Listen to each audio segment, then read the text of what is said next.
बिस्मिल्लाहिर्रहमानिर्रहीम, अस्सलाम वालेकुम। अली सलमान जी टीवी के तमाम नाज़रीन को जी स्पोर्ट्स में खुश आमदेद कहता है कि जहाँ पे रोज़ाना रात 11:05 पर हम इस महफिल को सजाते हैं आपके लिए और बात करते हैं उस दिन खेले जाने वाले स्पोर्ट्स के हवाले से। और जैसा कि आपके इल्म में है कि फीफा वर्ल्ड कप का आगाज़ होने वाला है कतर में, तो इस हवाले से भी हम आपको गाहे बगाहे अपडेट करते रहेंगे, क्योंकि पाकिस्तान के हवाले से ये टूर्नामेंट इसलिए भी बड़ा इंपॉर्टेंट है क्योंकि इस टूर्नामेंट की जो सिक्योरिटी है वो पाक अफवाज के हवाले की गई है। ये एक पाकिस्तान के लिए एक ऐसा एजाज़ है कि जिस पर बतौर पाकिस्तानी हम सब इंतहाई फ़ख्र महसूस करते हैं। और यही नहीं बल्कि फीफा में हमेशा फुटबॉल वर्ल्ड कप पे अब देखते हैं कि पाकिस्तानी मैन्युफैक्चरिंग जो प्रोडक्ट है यानी फुटबॉल जो है वो हमेशा से जो है वो पाकिस्तान से ही जाती है। तो ये भी पाकिस्तान के लिए एक बड़ा एजाज़ है पाकिस्तानी मैन्युफैक्चरर्स के लिए कि पाकिस्तान की तैयार करदा पाकिस्तानी साख्ता फुटबॉल जो है वो वर्ल्ड कप में इस्तेमाल होती हैं और बड़ी कामयाबी के साथ जो है इनका इस्तेमाल किया जाता है। इसके अलावा शाहीन शाह आफरीदी की इंजरी के हवाले से बहुत ज़्यादा गुफ्तगू हो रही है और साथ साथ जो है पाकिस्तान क्रिकेट के हवाले से भी हम आज के शो में डिस्कशन करेंगे, फिजिकल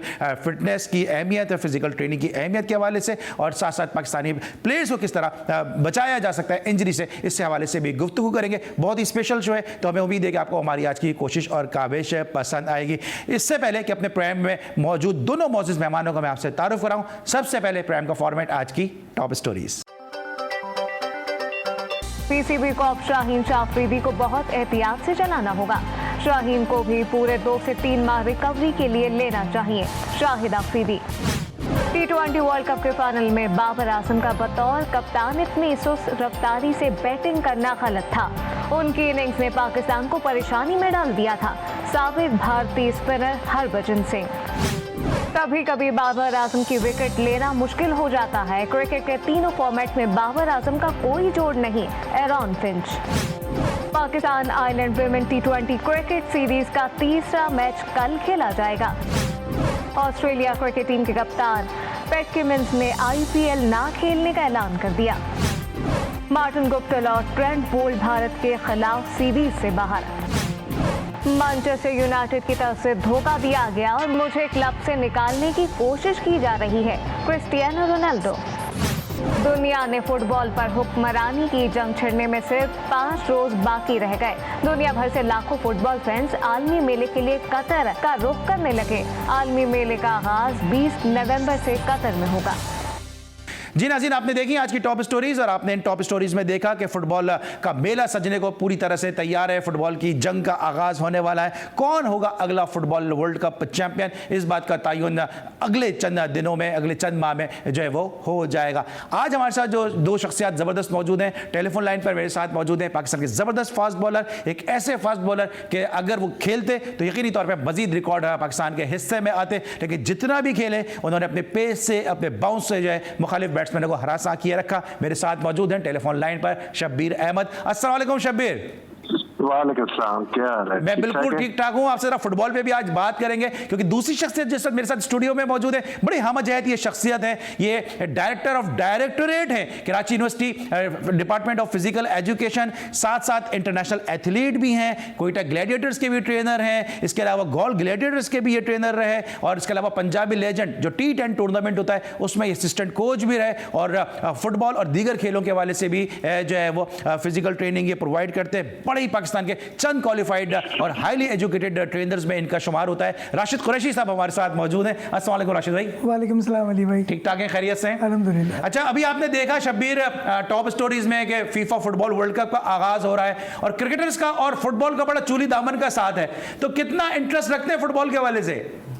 देखिए, दोनों जो स्पोर्ट्स हैं क्रिकेट और फुटबॉल ये टॉप की हैं दुनिया में, नंबर 1 और नंबर 2 पे हैं, तो सबसे ज्यादा देखी भी यही जाती है।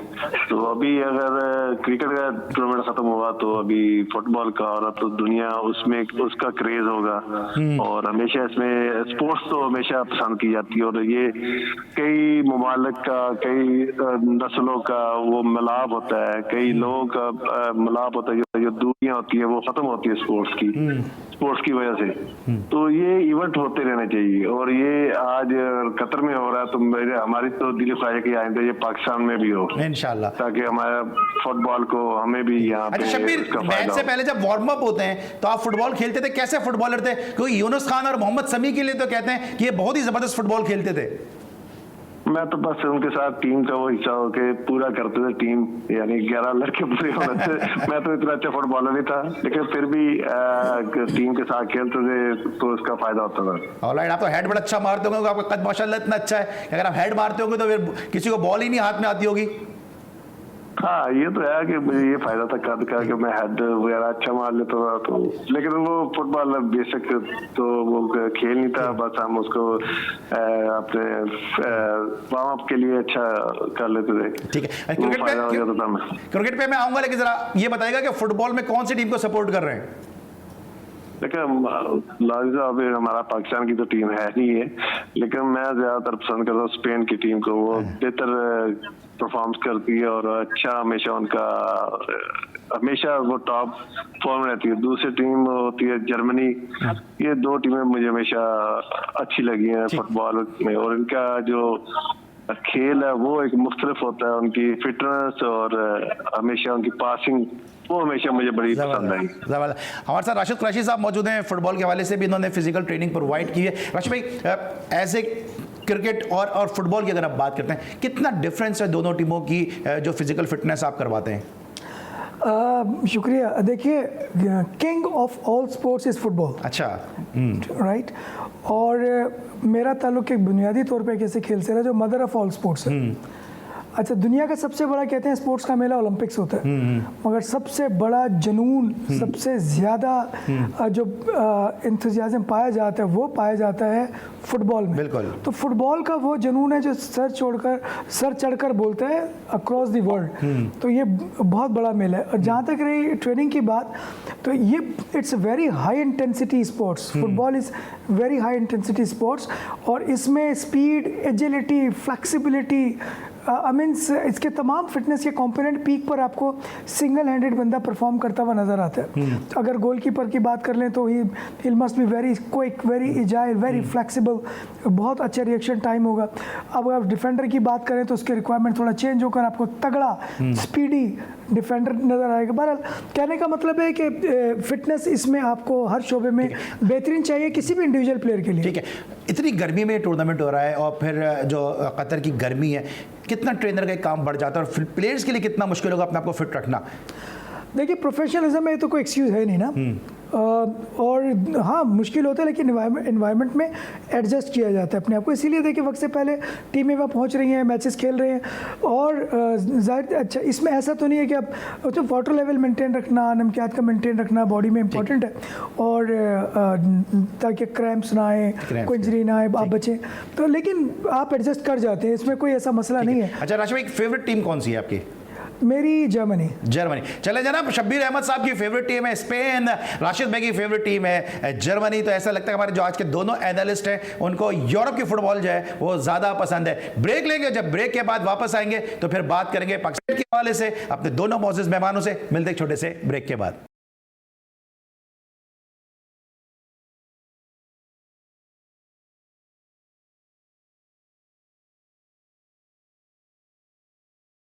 Welcome back after the break. और अब हम बात करेंगे वर्ल्ड कप के हवाले से और साथ साथ शाहीन शाह अफरीदी की जो इंजरी हुई है इसके हवाले से। शब्बीर, सबसे पहले तो ये बताइएगा कि टूर्नामेंट के आगाज से ही आकिब जावेद ये बात कर रहे थे, पाकिस्तान के चंद फॉर्मर क्रिकेटर्स ये बात कर रहे थे कि Shaheen Shah Afridi is for important, more important than world cup.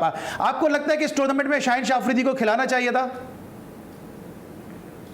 बिल्कुल, उसने बॉलिंग भी अच्छी की है, लेकिन वो इंजरी का थोड़ा सा मसला है। लेकिन उम्मीद है कि वो अभी कवर कर लेगा आगे सीरीज एक तो, क्योंकि वर्ल्ड कप तो एक बड़ा इवेंट होता है, ये आगे तो एक तो सीरीज मिस भी हो जाएगी तो उससे मसला नहीं होगा। तो उसकी इंजरी, लेकिन फिर भी वो हमारा मेन करके दिए, हमें जो नए बॉल पे प्रॉब्लम थी वो खत्म हुई थी, उसकी वजह से हमें काफी फायदा हुआ। ऊपर से एक दो आउट मिलते थे तो पाकिस्तान कम बैक किया और सेमीफाइनल खेला, फिर फाइनल खेला। फिर उसकी स्पेल्स आप देख ले तो वो पाकिस्तान के लिए बहुत फायदेमंद है। देखिए, जब सिपाही मैदान जंग में अनफिट भी होते हैं, जख्मी भी होते हैं, तो वो फिर भी अपने जो होते हैं हथियार वो चलाता है। तो ये जरूरी था, तो इतना बड़ा इश्यू नहीं बनाना चाहिए इसको। उसने बहुत बड़ी कुर्बानी भी दी है मुल्क के लिए, तो ये उसको हमेशा अप्रिशिएट करना चाहिए और उसकी तारीफ करना चाहिए कि उसने हिम्मत की है। शब्बीर, ये मैं पूछना चाह रहा हूँ, जितवाने के लिए इंजरी प्रोन प्लेयर को अगर आप खिलाते हैं तो क्या हम एक टूर्नामेंट के लिए या एक ट्रॉफी के लिए क्या अपने असासे से, अपने एसेट से क्या हम खिलवाड़ नहीं कर रहे हैं कि उसको इंजरी प्रोलॉन्ग भी हो सकती है, उसका कैरियर भी खत्म हो सकता है? देखिए वहाँ पर जरूरत थी, अगर पाकिस्तान फाइनल पहुंचा तो समझ ले कि वो शहनशाह अफरीदी की वजह से पहुंचा, उसने अच्छे बॉल के ऊपर से, तो जिससे हमें 1-2 आउट विकेट मिली है तो पाकिस्तान फाइनल खेला है। तो ये छोटी छोटी इंजरी पे इतना ज्यादा बातें हम कर तो सकते हैं कि वो इंजरी प्रोन थे तो उनको नहीं खेलना चाहिए था, वो बेशक ठीक बात है, लेकिन इन चीजों से लेकिन टीम को जो फायदा हुआ वो भी देखना चाहिए कि पाकिस्तान उसकी वजह से फाइनल भी खेला है। तो दुआ तो अल्लाह से यही है कि वो जल्दी ठीक हो जाए और फुल रिकवरी पे आए तो पाकिस्तान को फायदा हो। ठीक है राशिद भाई, आप अंडर 16 से अंडर 19 से जो है वो साथ रहे हैं शाहीन शाह अफरीदी के, उनकी ट्रेनिंग आपने देखी है, फिटनेस आपने उनको करवाई है, ये जो अभी इंजरी हुई है थोड़ा सा बताइएगा कि इसकी नौयत क्या है और इसके क्या असरात हो सकते हैं? अच्छा, पहले मैं थोड़ी सी इख्तियारी करूं कि मैं अंडर 16 में मैं उनके साथ था। वो पाकिस्तान अंडर 16 का जब कैंप लगा तो कराची में लगा वो कैंप, तो वो उस कैंप में हम साथ थे। और दूसरा ये कि शाहीन की जो इंजरी थी पहले वाले फेज़ में जो इंग्लैंड में थे, तो वो एक सीवियर इंजरी थी कि जो 6 हफ्ते का जो रेस्ट कहा जाता है वो माइट भी शायद उसकी आर्थोस्कोपी हुई हो, क्योंकि इतना बड़ा रेस्ट जब भी दिया जाता है। अच्छा, एक और चीज़ यहाँ पर ज़ेर गौर है, वो ये कि पीसीबी ने कोई भी ऐसा ऑफिशियल इसके इंजरी का किसी को डिटेल नहीं दी है, किस नोयत की इंजरी किस पार्ट में, तो ऐसा कुछ नहीं। हम एजम्पशन है कि पीसीएल में हो गया, एजम्पशन है, ठीक है, मगर उससे वो निकल आया और वर्ल्ड कप खेला। लेकिन जब पीसीबी साथ भी तो लेके फिरता रहा ना, फिर सही था, वो बिल्कुल ठीक था, क्योंकि रिहैब के लिए बहुत ज़रूरी था। फिर जो ये इंजरी हुई है जिसको हम सेकंड फेज में कह रहे हैं, तो आप ये देखिए वो इम्पैक्ट वाली इंजरी है, वो इंजरी नहीं है कि जिसको आप वो देखें कि कोई एक्स्ट्रा स्ट्रेच हो गया हो, एक्स्ट्रा कोई लोड आ गया, वो थोड़ा सा ठीक है, थोड़ा अनकंफर्टेबल या अंदाज में वो गिरे जिससे उनके ऊपर दबाव आया। और जहाँ तक मेरा तजर्बा, इट्स अ माइल्ड इंजरी। अच्छा, 2 हफ्ते का रेस्ट माइल्ड इंजरी है। लेकिन अभी शाहिद आफरीदी ने कह दिया कि उनको 3 महीने के लिए तकरीबन रेस्ट करना चाहिए। देखिए कहते हैं ना कि जला आदमी दूध को वो छाछ को भी फूक फूक कर पीता है, तो वो शाहीन एक बड़ी इंजरी को फेस करके निकले और शाहिद आफरीदी साहब का बहुत कंसर्न है उनसे, और हम सब की मोहब्बतें भी शाहीन के साथ हैं, मगर ये भी हकीकत है कि अगर उन्हें ऐसी इस नोयत की कोई इंजरी होती ज़्यादा तो 2 हफ्ते का रेस्ट नहीं कहा जाता। अच्छा शब्बीर, ये बताएगा कि आपने, क्योंकि आप क्वालिफाइड कोच भी हैं, आपने जब शाहीन को देखा आपको क्या लगा कि इंजरी के बाद जब वो आए हैं? कुछ लोग कह रहे हैं कि उनके पाँव सही नहीं गिर रहा था, उनका जो लेफ्ट वाला पाँव था वो बाहर की तरफ गिर रहा था, जितने मुंह उतनी बातें हो रही हैं। आपको as a fast bowler, as a qualified coach, आपको क्या लगा कि शाहीन में कितना बदलाव आया उस पहली इंजरी के बाद? देखिए, जब इंजरी के बाद रिहैब करने के बाद वापस आता है प्लेयर तो उसमें थोड़ी सी चेंजेस आती है, तो वो लाजिमी सी बात उसमें भी आई है, लेकिन वो जैसे जैसे रिदम में आते जाएंगे वो अपने पुराने जो है मोमेंटम उसमें उनका बेहतरी हो जाएगी। अभी तो पूरा फिट भी नहीं हुए थे, लेकिन वो जरूरत थी टीम को तो वो खेल गए। जब वो पूरा फिट हो के कुछ प्रैक्टिस मैच खेल लेंगे या डोमेस्टिक के 1-2 मैच खेल के क्लब के खेल के आएंगे तो आपको वो पुराने रिदम में नजर आएंगे, उनका मसल जो है वो दोबारा ट्यून अप होंगे, अपने उसी मोमेंटम में चलना शुरू होंगे, तो आप बेहतर बात उस पर कर सकते। तो हमने उससे जबरदस्ती से मैच लाया और के टीम की जरूरत थी, तो वो उसमें उसका हेड भी थोड़ा फॉल करेगा, उसमें बाजू भी थोड़ा फॉल करेगा, पाँव थोड़ा सा इधर उधर होगा, क्योंकि वो नी पे पूरा जोर नहीं डाल सकते थे, क्योंकि नी का मसला था, तो सारा लोड नी पे होता है। वो आप ये देख लें कि 10 गुना वजन का उस पे लोड होता है जब आप जंप ले रहे होते हैं। ठीक है, तो उसके लिए पूरा लोड भी डाल रहे थे। ठीक है, अच्छा उसका अभी रेस्ट करके आएंगे तो आपको बेहतर फील होगा। ठीक है, फिर पेस भी बढ़ जाएगी यकीनी तौर पे, जब रेस्ट कर लेंगे तो रिहैब हो जाएंगे। हाँ बिल्कुल, उनमें जान भी आएगी, मसल्स में जान भी आएगी, और साथ वो थोड़ा सा उनके जो बॉडी है जो रेस्टलेस थी उसको भी रेस्ट मिलेगा, तो उसमें ज्यादा फोर्स भी आएगी। अब वो ट्रेनर पे है कि वो उनके किन मसल्स पे जोर लगाते हैं। अब आप ट्रेनर की बात कर रहे हैं, ट्रेनर से पूछ लेते हैं राशिद भाई, अब किन, जिस तरह अभी शब्बीर भी बात कर रहे हैं, बड़ी अच्छी उन्होंने बात की कि ट्रेनर के ऊपर सारा आ गया, किन मसल्स पे काम करना चाहिए और किस तरह से असासे को बचाना चाहिए? देखिए, मैं अगर वो VMO और इस तरह की बात करूं तो हम लोगों को नहीं होगा। बहरहाल आपके नी के सराउंडिंग जितने भी मसल्स हैं आपके, ठीक है, फ्रंट और बैक दोनों, आपको उन पर सब पर ओवरऑल काम करना है। साइकिलिंग मशीन से लेकर, स्क्वाट से लेकर, लेग कर्ल से लेकर, लेग एक्सटेंशन से लेकर, एक्सप्लोजिव एक्सरसाइजेस से लेकर आपको तमाम वो मराइल से इसको गुजारना होगा। और मैं फिर कह रहा हूँ कि ये इट्स अ माइल्ड इंजरी, और ये वो इंजरी नहीं है जिसने पुरानी इंजरी को नॉक किया हो। अच्छा, ये वो नहीं है, डिफरेंट नौइयत की है, ये है, और वो इम्पैक्ट वाली है। तो इसमें घबराने की, परेशानी की कोई इतनी बात नहीं है। जैसे शबीर भाई ने कहा, बिल्कुल दुरुस्त कहा कि वो with the passage of time he will be back in his rhythm. तो सिर्फ, और उसने बहुत अच्छा फैसला किया उस वक्त बॉल छोड़कर। वो उस वक्त अपने आप से लड़के बॉल कर रहा था, तो शायद क्रिकेट और उनके दोनों के लिए नुकसान हो। ठीक है। अच्छा, अभी जिस तरह शब्बीर भाई भी बात कर रहे हैं, शब्बीर ने बात कही कि पाकिस्तान को जरूरत थी तो उनको खिलाया। मुझे क्विकली बता दिएगा कि आप अगर पाकिस्तान टीम के साथ होते बतौर फिजिकल फिटनेस ट्रेनर, आप मशवरा देते कि शाहीन को खिलाओ? बिल्कुल देता। अच्छा, बिकॉज ये वर्ल्ड कप था, और वो देखिए जब नेट होता है ना, इससे पहले वो शबीर भाई को पता है वो almost close to the competition होता है, तो वहां पर वो अप्लाई हुआ होगा, और वो कॉन्फिडेंस कोचेस को था। वो साइड मैचेस भी तो होते हैं ना। हाँ, बहरहाल उसको ये चांस था। दूसरा ये, अगर कोई ऐसी चीज़ है, मैं अपने ट्रेनी एज ए ट्रेनी मैं अपने ट्रेनी को उस वक्त सेव करूंगा, ये तो अच्छी कंडीशन में, अगर अच्छी कंडीशन में नहीं होते तो जाहिर बात है फिर नहीं खिलाना चाहिए।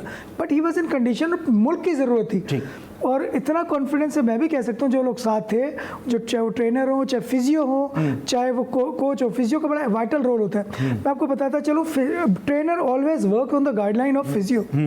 ये डिसीजन जो होता है कि फिजियो को लेना होता है with the coach.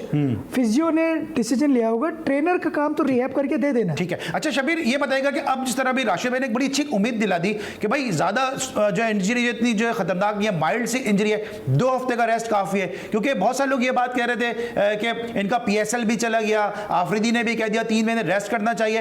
As a fast bowler क्या लगता है आपको कि क्या सिर्फ 2 हफ्ते तक ही वो अपने आप को रिस्ट्रिक्ट करें, या अपने रेस्ट को, अपने रिहैब को मजीद बढ़ा दें?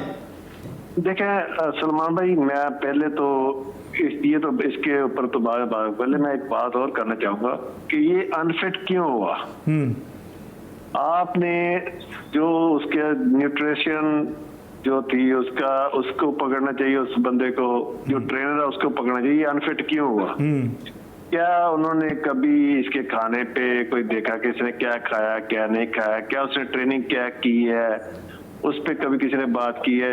ये अनफिट क्यों होता है प्लेयर के? कभी किसी ने उसके जाके बूट चेक किए हैं, जो वो स्पाइक्स पहन के बॉलिंग कर रहा है, क्या वो एक्सपायर तो नहीं होते? उसका लोड पड़ना शुरू हो गया कि वो नीचे से उसको बचा नहीं रहा, उसको पाँव को, जो उसको ठोकर लग रही है उसके घुटने पे बॉलिंग करते हुए।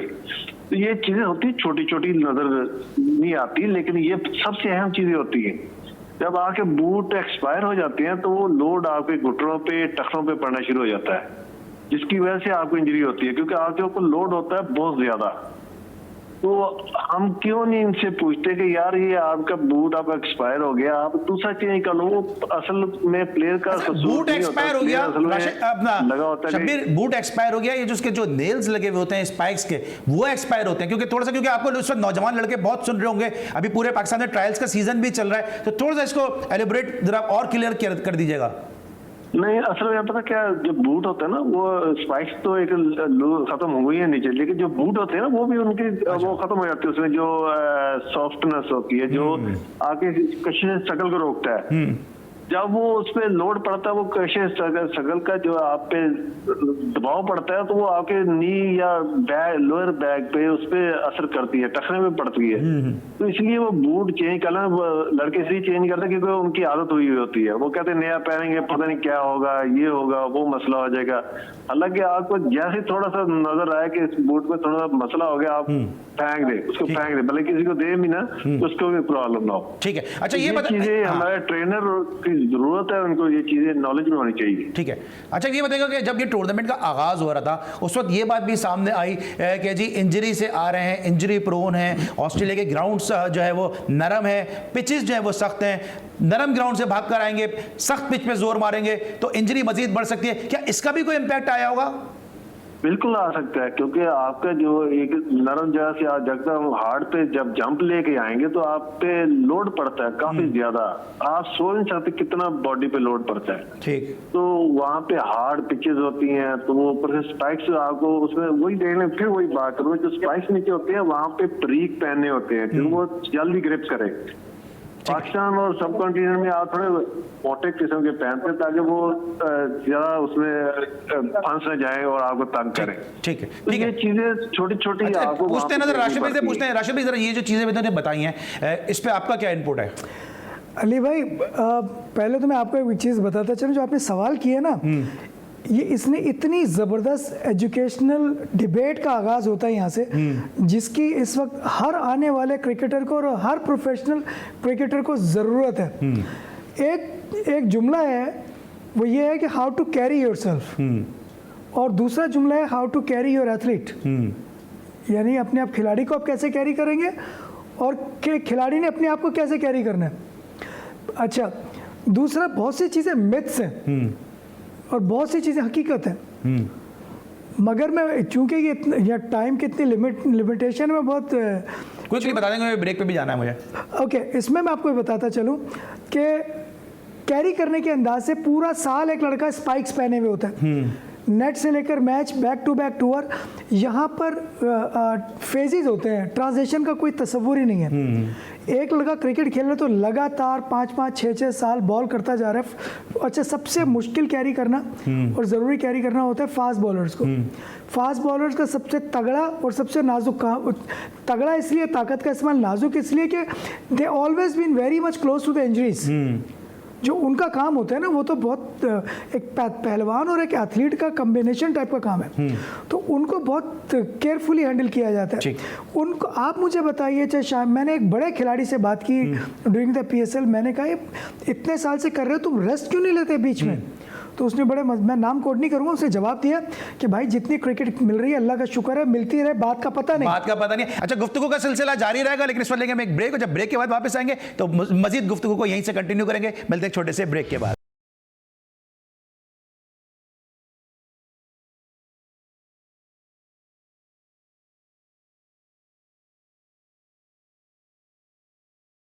Welcome back after the break. और ब्रेक पर जाने से पहले हमने बड़ी तफसील के साथ राशिद कुरैशी साहब की एक्सपीरियंस को, उनके विजडम को हमने इस्तेमाल किया। इनसे हमने बड़ी टेक्निकली जो है वो शाहीन शाह आफरीदी की फिटनेस के वाले से बात की, और शब्बीर ने बतौर कोच, बतौर क्रिकेटर बताया कि शाहीन शाह आफरीदी को क्या मसाइल हो सकते हैं। अब जरा बात करेंगे जरा क्रिकेट की, और बाबर आजम के हवाले से जरा सी बात करेंगे कि पहले तो ये बताइएगा कि बाबर आजम को बतौर कैप्टन, अब बहुत सारे लोग ये बात कर रहे हैं कि भाई पाकिस्तान की T20 की कैप्टनसी को तब्दील करना चाहिए। शब्बीर, आपका इस हवाले से क्या ख्याल है?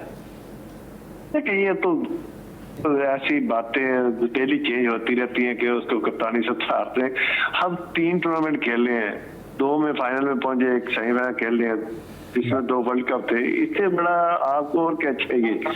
ये बड़ी अचीवमेंट होती है। आप टॉप 2 में जा रहे हैं, आप फिर भी कप्तान के खिलाफ बातें कर रहे हैं। जीतने का भी एक वो थोड़ी सी प्लानिंग हो जाती तो थोड़े रन हो जाते, तो मेरा ख्याल हम ये वर्ल्ड कप भी आराम से जीत सकते थे।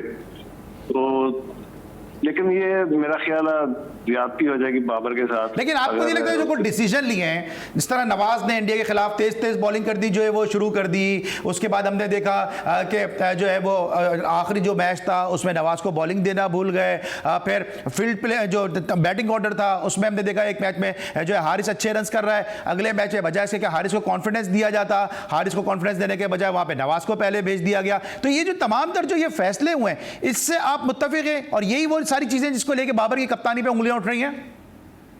इंग्लैंड इंडिया वाला जो प्लान था वो बिल्कुल अच्छा था उसका। उसने 3 ओवर में 48 रन चाहिए थे, तो उसने सही किया था। वहां पे नवाज को आखिरी ओवर पे रखा था कि शायद हमें ना, नहीं, कीपर जो इतना पीछे खड़ा था, कीपर बहुत पीछे खड़ा हुआ था, नवाज ने तेज गेंदें करनी शुरू कर दी। ना वो उसने यही कहा कि अगर स्लो किया तो उसमें ज्यादा चांसेस हो जाएंगे, और असल प्लानिंग जो थी वो ओवर जो था उसका लास्ट नवाज का ही बनता था, क्योंकि वो दोनों फास्ट बॉलरों ने अगर 7-8 रन देते तो मेरा ख्याल है वो टारगेट 28-29 का हो जाता तो वो मुश्किल हो जाता इंडिया के लिए। ठीक है, लेकिन उन्होंने रन उन 2 ओवर में इतने रन बने कि आप 16 ओवर रन रह गए तो उसमें वो यही चांस ले रहे कि नवाज तेज करके शायद यार्कर और वगैरह करके उसमें से कोई बचा सकते, क्योंकि इसके अलावा कोई बॉलर और बचा नहीं था। सही, ठीक है। और उसके बाद इसलिए चेंज करके वो मोहम्मद वसीम को लेके आए 4 फास्ट बॉलर, इसलिए फिर खिलाए। हालांकि इंडिया के खिलाफ भी 4 फास्ट बॉलर बनते थे मेरी नजर में। ठीक है, अच्छा ये राशिद कुरैशी साहब चूंकि कोयटा ग्लेडिएटर के साथ हैं, बड़ी डिबेट होती है सरफराज की कप्तानी के हवाले से। आपने सरफराज को बड़े करीब से देखा है, कराची में भी, सिंध से भी आपने सरफराज को देखा है, कोयटा ग्लेडिएटर में, गॉल में, जहाँ जहाँ सरफराज खेले आप उनके साथ साथ ही रहे तकरीबन। आप कैसा रेट करते हैं बाबर आजम को एज ए कैप्टन? देखिए, हमारे यहाँ एक तो बड़ा अलमिया ये है कि बीइंग जो भी अच्छा खिलाड़ी खेल रहा है हम कहते हैं बस इसको कप्तान बना दो। हमारे यहाँ कल्चर है ये, जो अच्छा परफॉर्मर है, जो हमेशा टीम में जिसे रहना है तो वो आप कहते हैं उसको कप्तान बना दे। अच्छा, मैं एज ए बैट्समैन उसकी परफॉर्मेंस पे बात नहीं करूँगा, वो सब पाकिस्तान जानता है माशाल्लाह is a world class player. कप्तान जैसे हर फील्डर, आप किसी भी फील्ड पे बंदा ग्रूम होता है, कीपिंग पे बंदा ग्रूम होता है, इसी तरह कप्तान भी ग्रूम्ड होता है। कप्तान एक अलग एबिलिटी है, ठीक है ना। ये वो मतलब ऐसे नहीं करते कि सर्कुलेट करते हुए इधर का ताज उधर पहनाते रहे। सरफराज आपके पास वाहिद ग्रूम्ड कैप्टन, वो अंडर 16 से लेके 19 से लेके पाकिस्तान से लेके फिर तारीख का सबसे सक्सेसफुल कैप्टन रहा। ठीक है, तो ये वक्त है उसकी कप्तानी से मुस्तफ़ीद होना।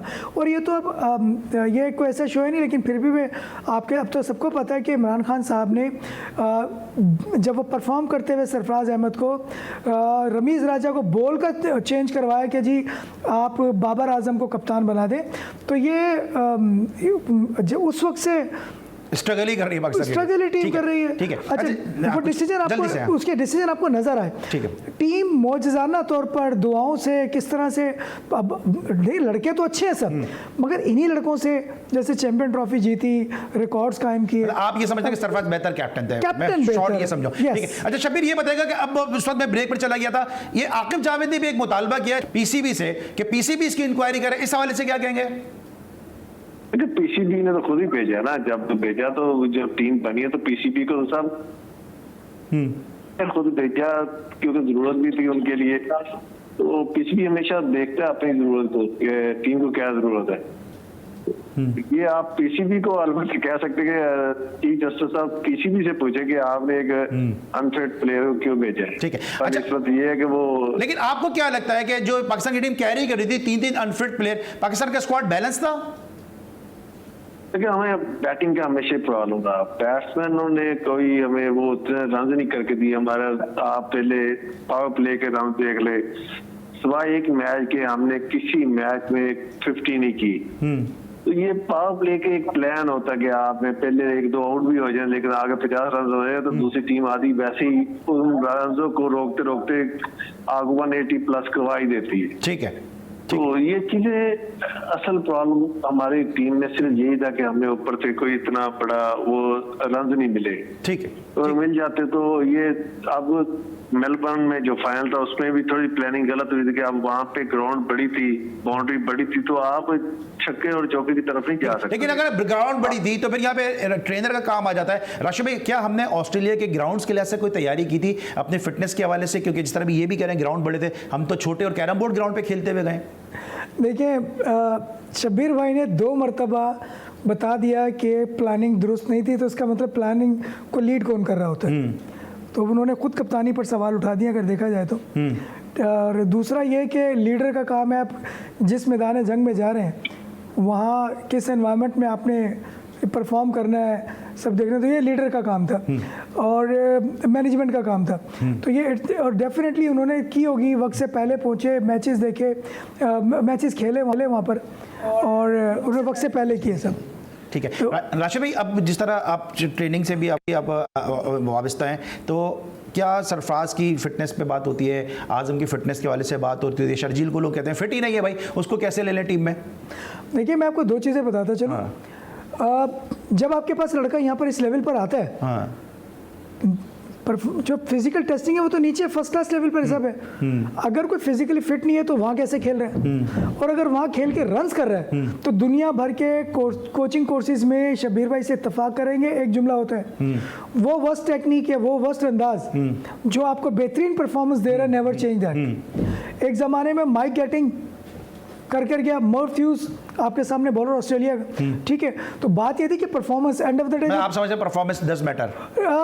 नो, इन स्पेसिफिक केस मैंने बात की है, आपने स्पेसिफिक विद द नेम बात की है, तो मैंने स्पेसिफिक केसेस पे बात की है। But generally you have to be fit, ठीक है, you have to be quick, ठीक है। और वो ये तीनों हैं। देखिए एक जमाने में इंजमाम साहब ने अपना वेट कम किया था। नहीं, मेरा सवाल ये कि तीनों हैं ये, शर्जील, सरफराज और आजम।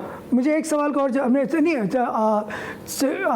सरफराज तो फिट है, हाँ माशाल्लाह तो फिट है, ठीक है। जहाँ तक आप इन दोनों का बात करें कि एग्जीक्यूट कर रहे हैं, रन्स कर रहे हैं, ठीक है, तो ये स्पेसिफिक केसेस हैं, खिलाने चाहिए फिर। देखिए अगर ये परफॉर्म कर रहे हैं, एक सुपर फिट लड़का आपको रन्स करके नहीं दे रहा, नहीं मैं सिर्फ सिंपल जानना चाहूँगा, फिर खिलाना चाहिए इनको? अगर परफॉर्मर है तो खिलाना चाहिए। शब्बीर भाई, लास्ट मेरा क्वेश्चन है, वाइंड अप मुझे करना है। आपको क्या लगता है कि क्या T20 में आजम, शर्जील जैसे प्लेयर की जगह बनती है? क्योंकि इनकी क्रिकेटिंग एबिलिटी के वाले से कोई बात नहीं करते, इनकी फिटनेस पे बात होती है। आप इस बात के हक में कि इनको खिलाना चाहिए इस वेट के साथ?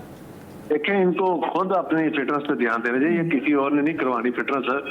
आपकी फिटनेस आप खुद जिम्मेदार होते हैं, फील्डिंग के आप खुद जिम्मेदार होते हैं। बॉलिंग बैटिंग जो है वो आपका दिन होता है कि आप उसमें परफॉर्मेंस करें या ना करें।